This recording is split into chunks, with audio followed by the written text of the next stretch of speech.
and welcome back to The Creative Stack, a show about the intersection of creativity and information technology. I am your host, Megan Quick. Today, this is a really exciting episode because we're actually going to be completing our three-part series on office moves. And we have someone who has seen hundreds, perhaps thousands of office moves in this city. And Thousands a lot. sorry, George, that was It's hyperbole. okay. No, it's okay. And you, oh, he already spoke. You now know it's ruined the surprise. It's my Oh, esteemed co-host, Georg Dauterman, hello, president of everybody. Valiant Technology. Hi, Yep. George. How are you doing Hello, Megan. today? I'm great. I'm great. Yeah, I'm just excited to kind of wrap this up because we heard some really great conversations. And I think office moves are one of those things that are like massively stressful that on the surface look like are going to be fun, but they're absolutely not. No, I think there's like I feel like there's some common wisdom or a saying I've heard, or I think it might even be statistically backed, but the two most moving is the most stressful thing after losing someone, like grief and like divorce or breakup. Like it's the Yeah, most stressful thing. it is really like and I think the biggest part of it is that moving an office is completely different than moving your house.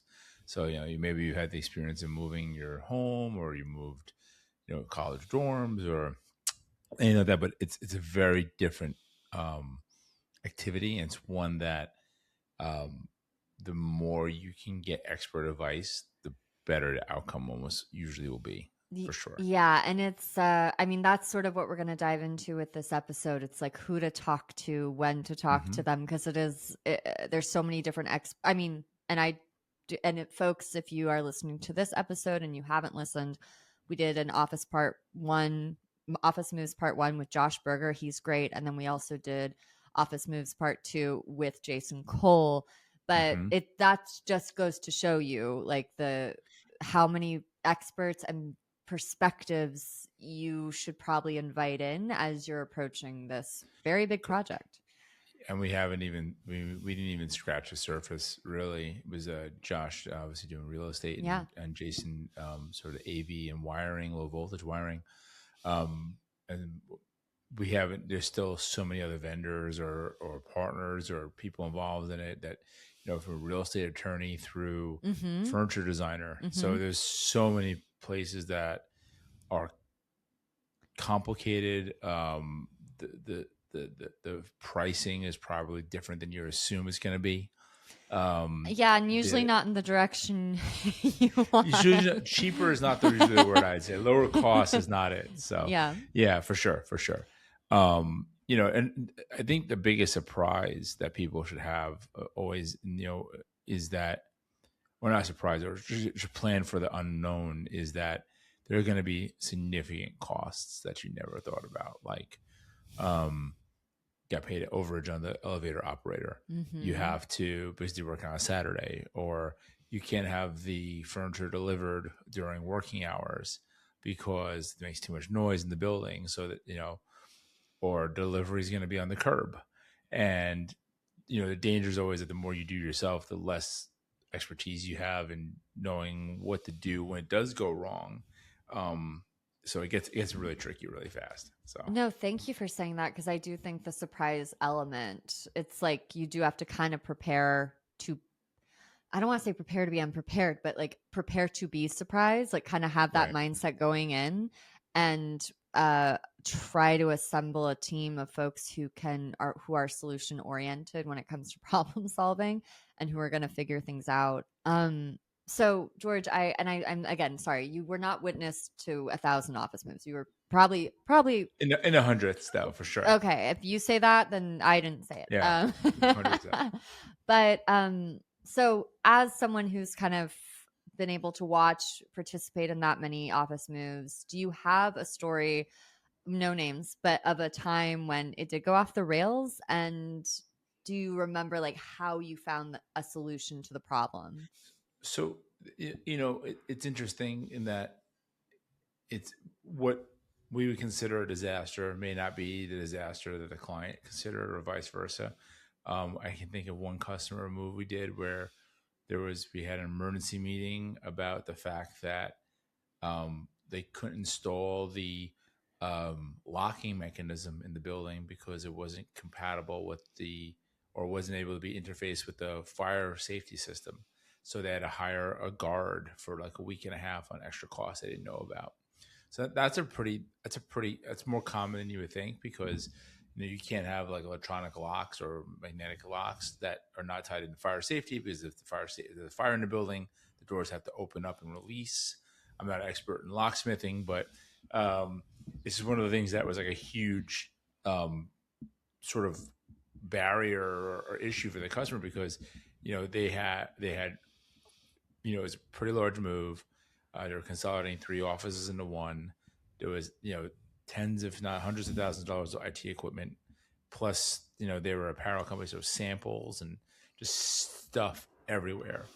And so they had to protect it, and it was really stressful because it was like Friday at 4:00 when they find out this is the case, and you have to like scramble to go for it. But I think the worst, I'm going to be more general, but the thing I've seen that goes off the rails the most is that people don't anticipate dates correctly.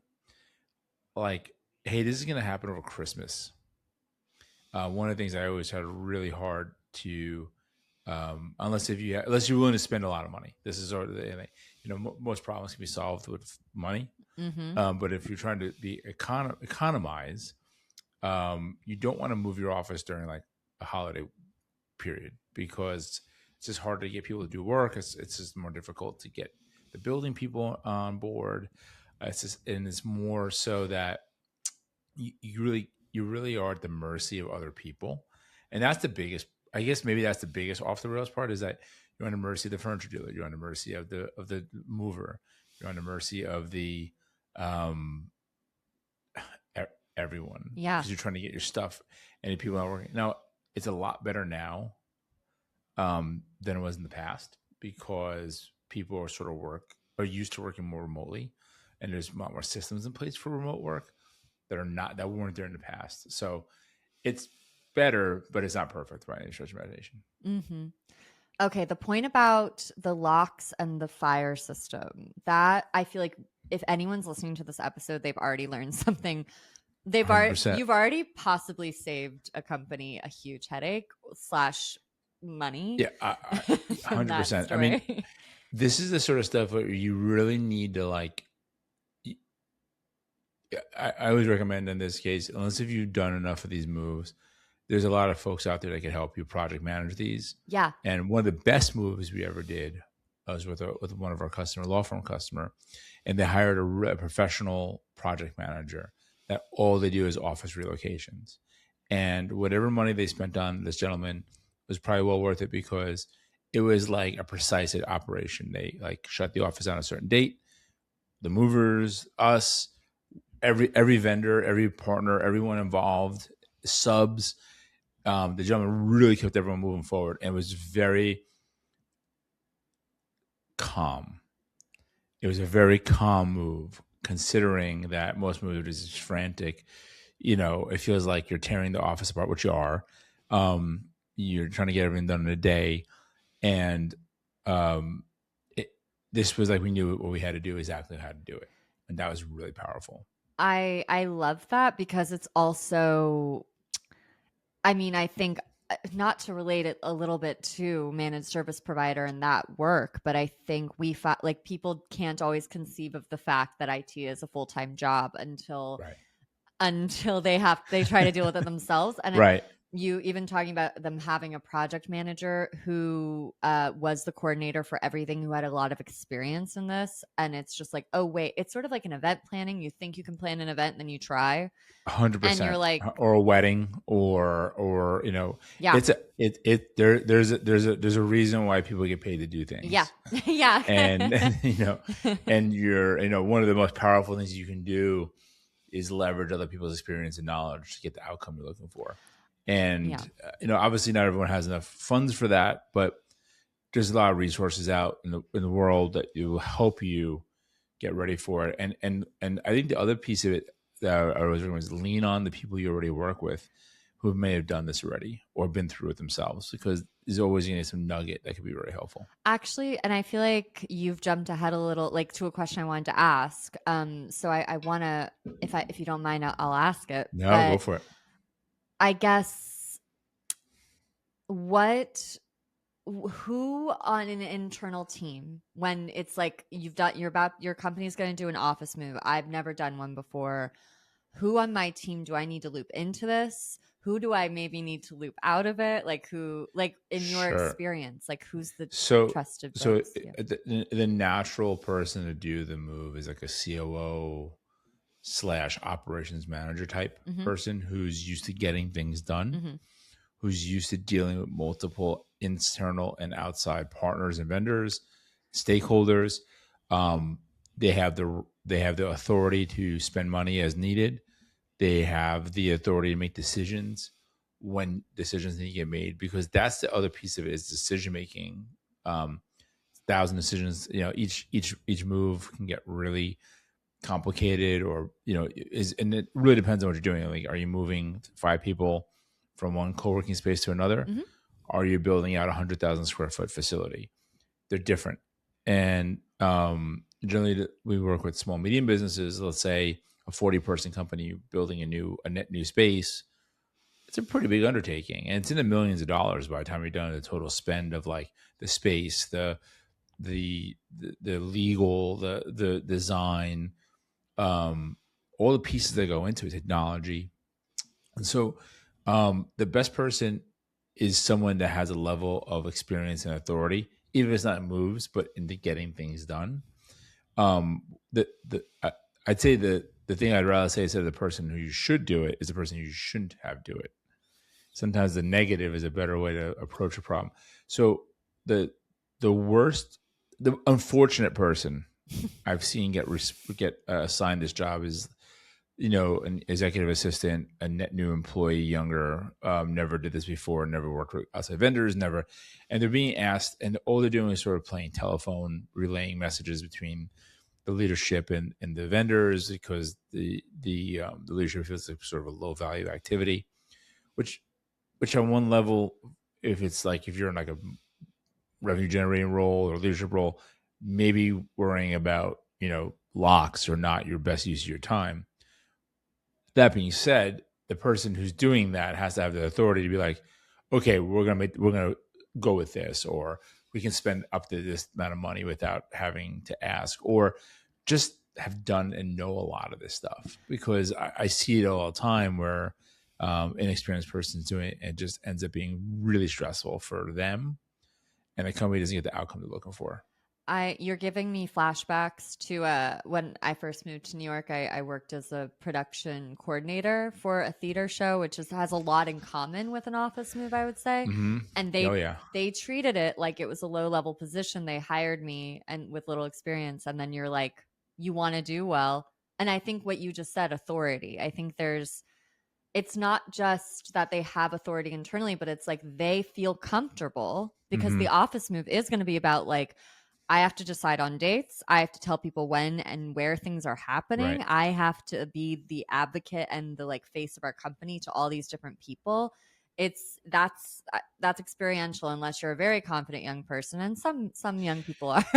Young or otherwise. I mean, Yeah. young is just tends to be those people who tend to be in this sort of like early in career jobs. Yeah. But I've seen it in the people who, not just age. It's just something you haven't done before. Like anything else, there's a lot of expertise and nuance in everything you do, Yeah. and this one has a lot of pitfalls that can go really bad.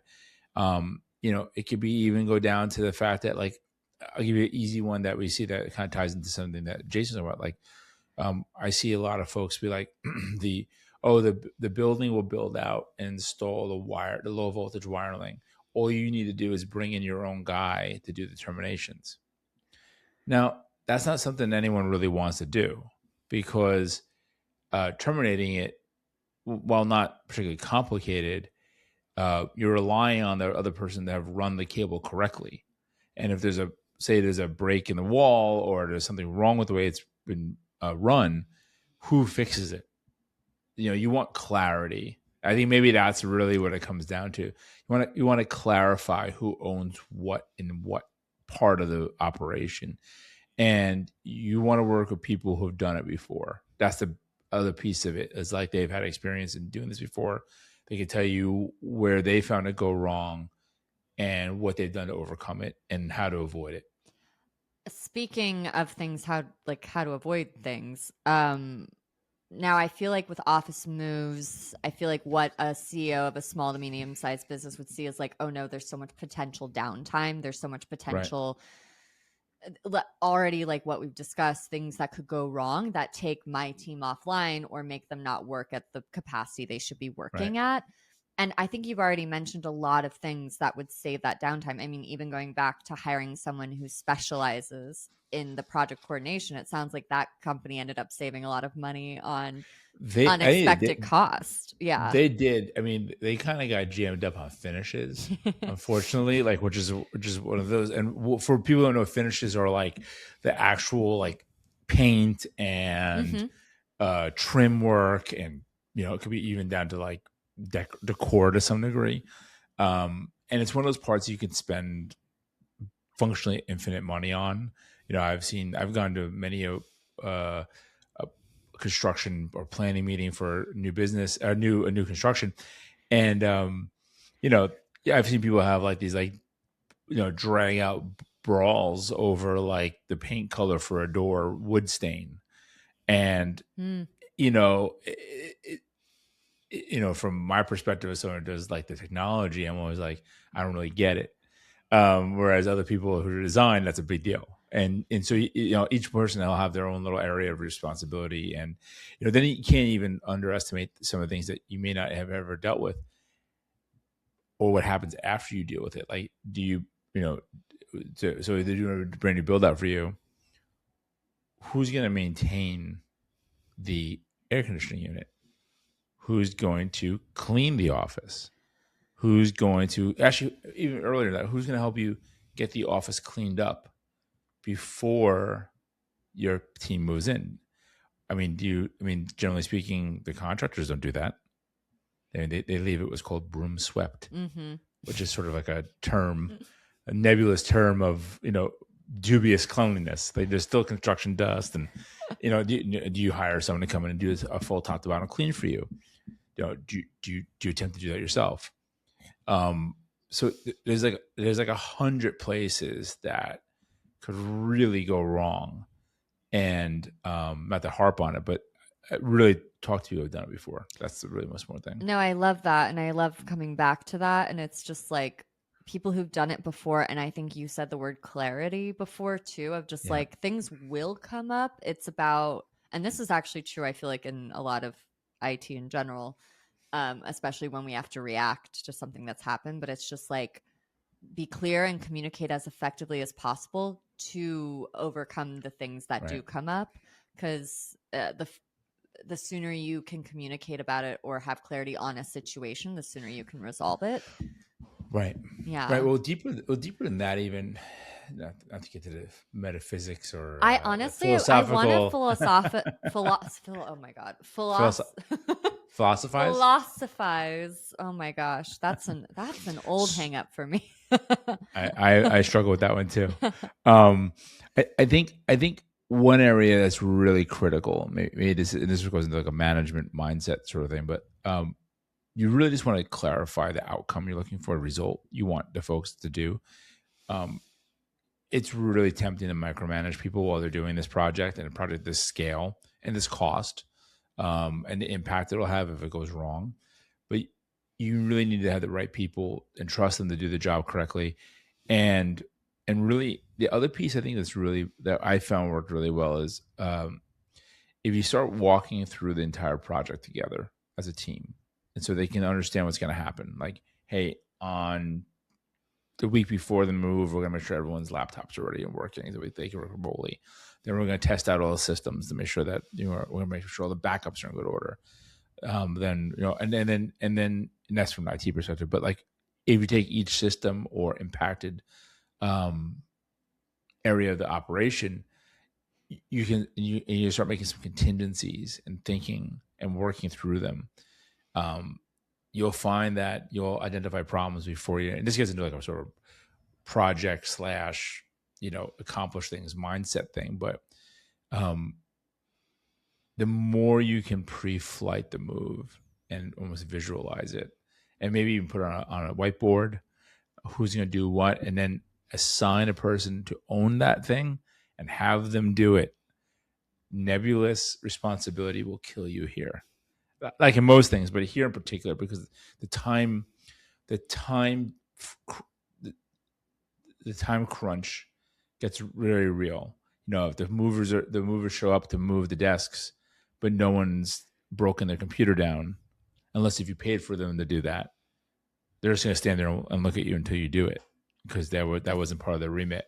Yeah, and it's like they can't mess with your, there's all that like. Oh yeah, also, for sure. George, two things I feel like you've dropped like two bars today. I feel dubious cleaning and nebulous responsibility.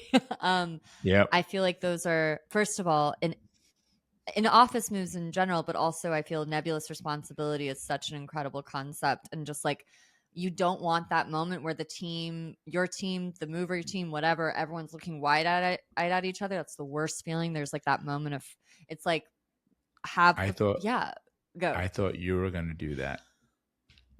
That can destroy relationships. Yes, I thought you were going to do that. I assumed you were going to do that. And the more disconnected at times the people with decision making are from the ground, that's when it goes really well. I know a lot of folks in this space, and the people who are really good at it are very over communicative. They're very clear. They're direct, and they're really getting answers quickly, and then executing. And I think having that mindset really is critical here. Just having that here. So I think that there's very clear who owns what part of it. That's just who's the owner. And if you have to write it down, which I highly suggest you do, write it down. Write each piece down, and then ask your partners, "Hey, is this right?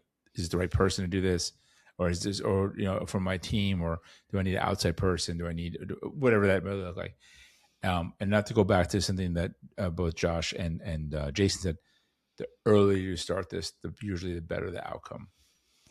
I'd say the minimum 6 months. Yeah, I think you and I have met folks. We often will meet folks who they contact us because they're going to move offices and they realize Correct. They need their IT set up and everything.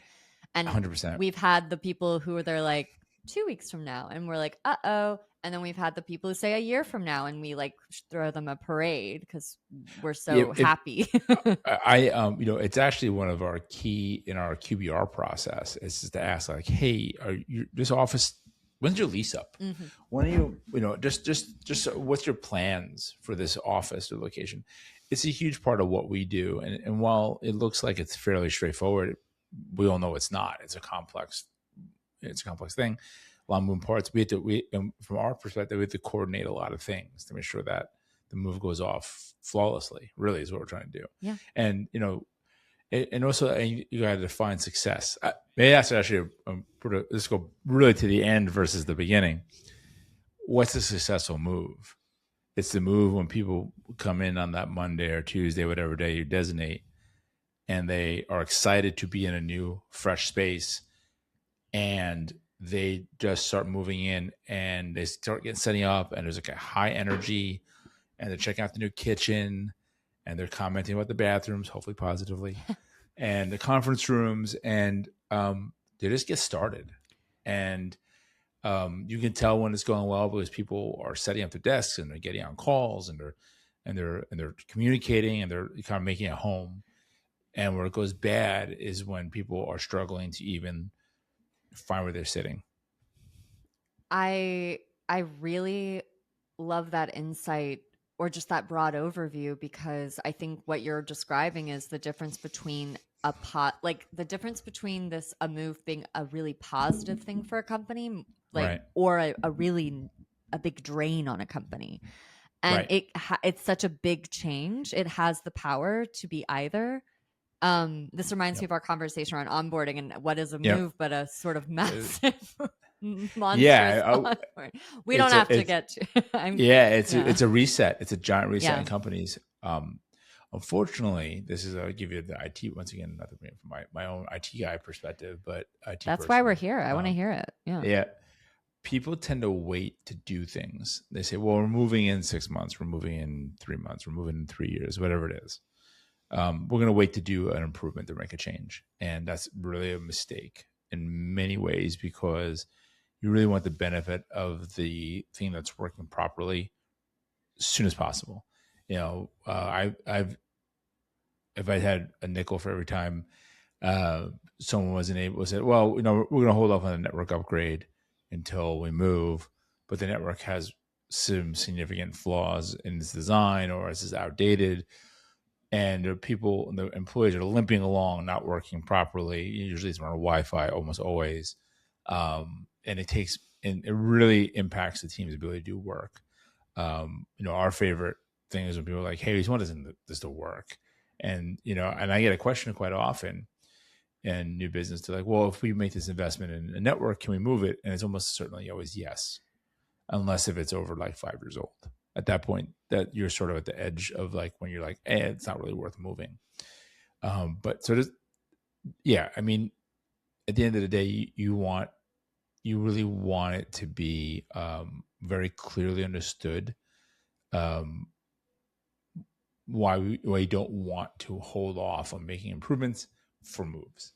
Like the move is an inflection point to make change, but don't use it as an excuse not to make positive change in business. I know. That's what I'm It trying to just say. sounds like a compounding of downtime. It's like we're gonna move in Yeah. 9 months. The Wi-Fi is limping along. Yep. We're gonna let it limp along until we add this other variable that makes it really hard to do Right. any work. No, that makes sense. And George, I know we hopped around a little bit, but Oh I yeah. just, and the flow felt good, and Yeah.